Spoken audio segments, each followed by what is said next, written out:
Hello, how you doing? I thank you for tuning in to this channel again this day. My name is Benga as usual, and I want to talk to you this day about what you need to know before you travel out of your country. What you need to know before you travel out of your country. Knowledge, they say, is power. Many people are in the habit of wanting to travel out of where they are. They want to travel from their country to another country. By the way, the moment you travel to another country, traveling is said to be part of education. There are many benefits in traveling to other countries. But not every country can be traveled to. So there are certain things you need to know before you travel out of your country. I'm going to give you some things you need to check. Number one is that the country you are traveling to may not offer you as much opportunity as your own country. The country that you are trying to travel to may not offer you as much opportunity as your own country.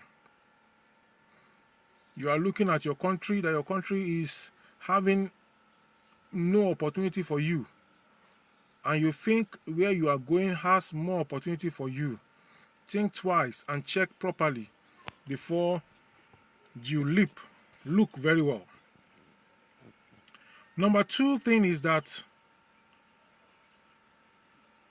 the country where you think you are going to may have conditions attached to your staying in that country which are not attached to your staying in your own country. The conditions in traveling to other countries may be stringent, more stringent for foreigners than for you as a citizen of your own country. Your country definitely will have factors to consider which will be beneficial for you as a citizen. So think and look into those factors. There are some countries you travel to, you cannot own the property that you actually own. In fact, you cannot own it, you have to rent it. Then you cannot register company in your own name. You have to register it in the name of their own citizen, or in agreement with them, in concord with them. You find a joint venture. They do this to ensure that everything still revolves around their own people. So be careful before you start thinking of going to such countries or such places. There are some countries that your country is better than them.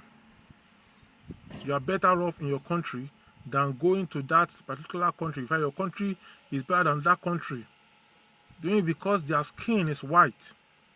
So you assume that they have something that they have to offer you. Not every white country where the skin color of citizens are white is an advanced country. So look at that critically also. In some countries that you want to travel to, your certificate, by the time you get there, they tell you cannot do in your country with your certificate. You are a manager, you are a senior staff, anywhere you are gain employment. But by the time you travel out of your country, they tell you that they want to scrutinize your certificate, that it is not up to standard. If your certificate is not up to the standard, they have to scrutinize it, that your standard of education in your country is not sufficient. So they want to scrutinize that before they can offer you a place in the country, before they can fix you up. Medical doctors get to some places, medical doctors in Nigeria or in some African countries get to some other countries outside the country, outside the continent. They tell them that the certificate is baseless. So they have to take some other professional exams before they can reckon that they are citizens of that particular country. So you have to think about this also, that what does this country, what is my certificate worth? Some people have heard about a manager in a company in Nigeria, a senior manager. He wanted to travel out, he traveled outside the country, and he was living there. and he was living there, for many years. And people were seeing him on Facebook. He was doing fine. The company that he left sent the junior staff of the company, some people that were junior to him, they sent them out on training in that country where he was. And they went to eat in a restaurant. And lo and behold, the boss was the one serving them. He came to serve them food. He was serving in a restaurant outside of his country because he thought his country don't have opportunity for him. He traveled out. The shame did not allow him to want to come back, so he tried to remain in that advanced country. And then he was unable to come back to his own country. Put all this aside and look into it critically. Then the younger ones, the junior staff that went there, they told him, Oga, what are you doing here? You can come back to Nigeria and then you are still going to get a good place to work. They pitied him. In fact, he was ashamed of himself. Let us be careful about all this. There are many people that travel out of their country. They go outside of their country. They go to big, cozy places. They snap pictures. They stay in people's vehicles that are not theirs. They snap photographs and they put it on Facebook, on Twitter, on Instagram, and everywhere. And people say they are doing fine. People say that they are doing fine. Are they really doing fine? Think very well before you start thinking of traveling out of your country. Remember the acres of diamonds. The man thought that there was diamond out there, not knowing that there was diamond in his own field. They thought there was diamond out there, not knowing that there was diamond in his own field. So look critically and think properly before you do whatever that you do. Another factor you have to consider before you travel to another country is that how will your children be raised? How will your children be raised? In some advanced countries, you cannot beat a child. You cannot beat a child. You cannot discipline a child. You can't discipline a child. I've been somewhere where the family stayed abroad and then they came back to Nigeria, my country, Nigeria, and then I went to teach the children.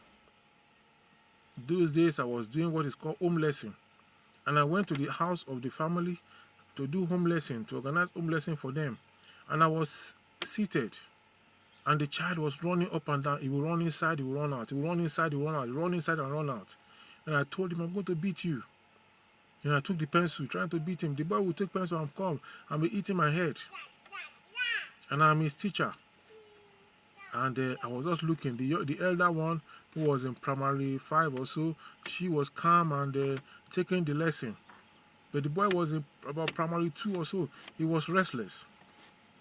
Then I said, okay, I'm going to discipline him. Then he went to tell the grandmother inside. So by the time I closed the lesson for that day, the grandmother called me that I said I was going to beat the child, that they don't beat the child, that is a mentality, African mentality, Nigerian mentality, that to train it, you have to beat the child, you have to flog the child. That, can I see up there, he showed me where they put some sweets. And he said when the child does well, they give the child sweet.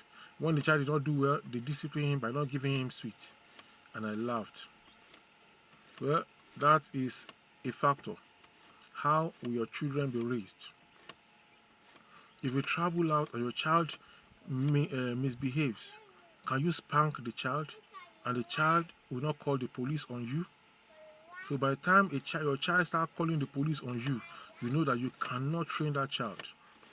You cannot train that child. You are even at the mercy of that child. So think of the country that you want to go to before you set out.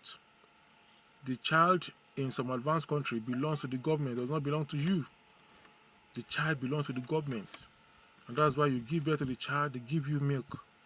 You need child support, they give you. Everything they give you. Because the child belongs to the government, it's government property. And after a while, if the child reports you, they will take you up and you may be locked up, you may be penalized and punished because you're unable to take care of the child. So in advanced countries, the discipline of the child is entirely not in your hand. It's not in your hand. In fact, you cannot discipline. You have limitation in disciplining your child. Another thing you have to think about before you travel out of your country, before you migrate, is what kind of food are you going to be eating? What type of food will you be eating? You have been used for the past 30 years, 40 years, 20 years of your life. You are used to a particular kind of food, local food of your country, and you are used to that kind of food.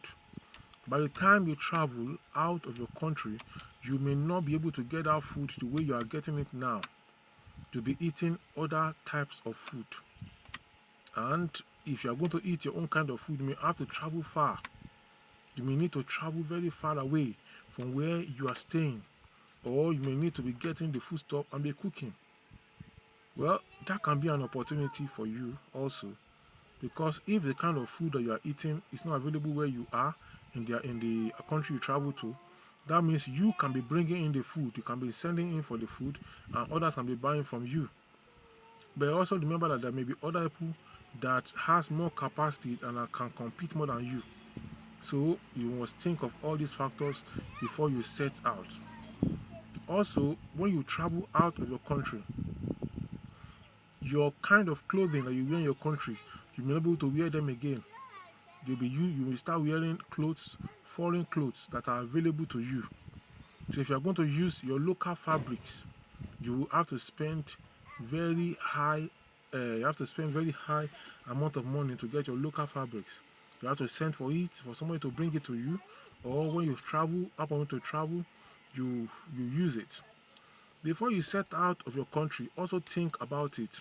You may not be able to be traveling down to your country, back to your country, as often as you think, because by the time you get there, if the country is advanced, you have a car loan. You are living in a house loan. You are having other things. Maybe you are going to school or you are funded to go to school. By the time you take out, you have to eat, you have to dress yourself, you have to do this and do that. By the time you take out all this, you may not have anything. In fact, you may be in debt. So if you think of traveling to your country to go and visit, may be difficult or impossible. May be difficult or impossible. Think of many people that have traveled out of your country. Why have they not returned, even to say hi for a week and to return back? Because when they think of the fare, the cost of flight, the cost of traveling by air, when they think of it, they know that a lot has to be done. So what they do is that they shelve going. They will shelve the traveling, they will shelve the journey until a later time. They will shelve the journey until they are sure that they have gathered enough. But in gathering enough, when is the gathering enough going to be sufficient? Because responsibility tends to increase. People tend to increase their earning, their spending, and it goes on and on. So you have to think about that before you set out to travel outside of the country. Now, let's assume you are doing a sort of menial jobs. You are planning to go and do menial job outside of the country. Can the menial job actually sustain you the way you think? People will say if just ordinary sweeping, just ordinary barbing, that barbing, you can be a barber in advanced country and you make it. You can do this menial job, do that menial job, but they forget that you also pay bills. You pay bills compulsorily. It's not optional. You pay bills compulsorily. You have to rent a house. The house must have a heater or a capacity for cooling must be available in the house. Why? The temperature of the place you are traveling to may be adverse. When it's cold, it may be very cold, so that you need to warm the house. When it's hot, it can be very hot, so that you need to keep the house and yourself warm and cool by a cooling system. All these things, the way we get taxes in our country here in Africa, in most countries here in Africa, you may not get taxes over there. By so doing, you have to get your own vehicle on loan. And as you are paying this loan, compulsorily you pay. If you default, The amount of money you pay for defaulting again, it frightens you, so you are forced to pay. Let us be careful before we set out and travel out. Some people sell their property of their father, their family property, the property, they do all sorts of things. They borrow money before they travel. By the time they get there, they have to pay the loan, pay the debt. I am not saying you should not travel. What I'm saying simply is that look before you leap. Think properly. Look very well. Weigh the cost. Count the cost before you take any step. Because once you've taken the step, it may lead you anywhere. So think about the step you want to take before you take the step. Anywhere you are, there are opportunities. There are opportunities. In Africa, there are opportunities. In every continent, there are opportunities. Look very well and think. Think very well. And you see the opportunity and you utilize it. I'll talk more with you some other time. Bye for now.